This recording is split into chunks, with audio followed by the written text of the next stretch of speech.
전략 포인트 짚어보는 시간입니다. 선물 시장부터 살펴보도록 하겠습니다. 자, 선물 지수 0.4포인트의 상승 261.05포인트 선으로 오늘 상승권의 모습이 기록이 되고 있습니다.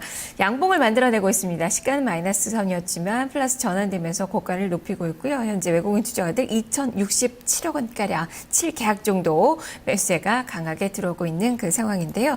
유진투자선물 김대영 연구원과 함께 짚어보겠습니다. 연구원님 안녕하세요. 네, 안녕하세요. 네, 오늘도 위쪽으로 좀 봐야 될까요? 어떤 점들을 투자 포인트로 봐야 되는지 살펴주시죠.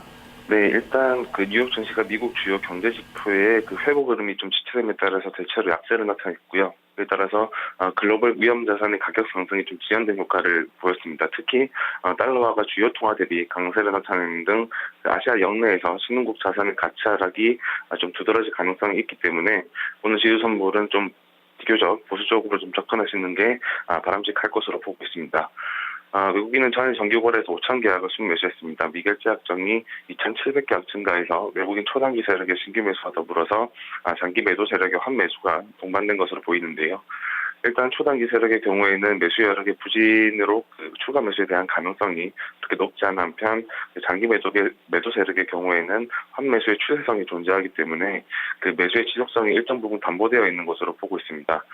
그러나 초단기 세력의 경우에는 전매도에 나설 가능성이 있고 그리고 야간 거래 외국인의 경우에도 770계약 정도 순매도로 전환했다는 점을 감안하면 장 후반에는 좀 매수 강도가 좀 되돌려질 가능성이 있기 때문에 이 부분에 대해서 좀 주목을 하시면서 외국인 매수에 대해서 좀 보수적으로 접근하시는 게 필요할 것으로 보고 있습니다. 네, 이제는 외국인의 매수 강도가 이제 주춤할 것이다, 강도가 약해질 것이다라고 말씀해 주셨는데 이런 모습이 프로그램 쪽에서도 비착 중심으로 나타날까요? 네, 간밤 달러화 강세와 주요 통화 가치 하락은 결국 신흥국에 대한 자금 유입이 다소간 지체될 수 있음을 의미하고 있습니다. 따라서 외국의 비차익 매수가 현재보다 좀 둔화될 가능성이 있고요. 특히 외국인의 선물 매수가 지체될 가능성을 고려한다면 비공식 차익 매수의 강도가 좀 제한될 수 있기 때문에 오늘 프로그램 거래는 좀 제한적인 매수 우위를 나타낼 것으로 보고 있습니다. 또한 외국인 장기 매도 세력의 환매수 비중이 높은 경우에는 시장 베이시스 상승에 대한 기여도가 좀 낮다는 점도 주목할 부분으로 판단됩니다. 네, 그렇다면 오늘자 목표치에 어느 정도 이제 근접해 가고 있는 그 상황이 아닐까 싶은데 포지션 전략 어떻게 주시겠습니까? 네, 그동안의 위험자산 가격 상승과 그리고 안전자산 가격 하락 흐름이 좀 일정 부분 되돌려지는 움직임이 나타날 것으로 보이는데요. 특히 ISM 제조업 지수와 서비스업 지수의 세부 항목인 고용 지수의 상승폭이 좀 약화됨에 따라서 미국의 3월 비농가 부분 일자리 수가 예상치인 20만 개를 하회할 가능성이 있습니다. 따라서 미국의 고용 동향 발표에 대해서 좀 조심스러운 접근이 필요한 상황이고요.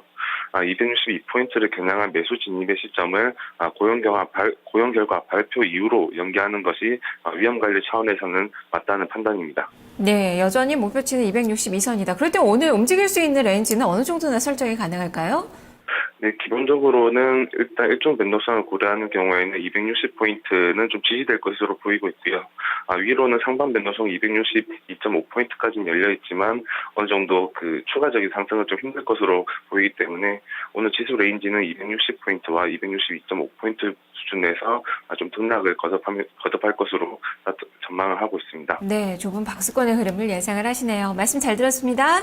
네, 감사합니다. 네, 그런 측면에서 본다면 오늘 저가는 어느 정도 좀 나온 것 같고요. 그리고 목표치는 여전히 262선, 2.5포인트 선 염두를 해두시면서 오늘은 좀 중립적으로 좀 조금 박스권에서의 트레이딩 전략을 세워보셔야 될 것 같습니다. 김대영 연구원과 함께 점검을 해봤습니다.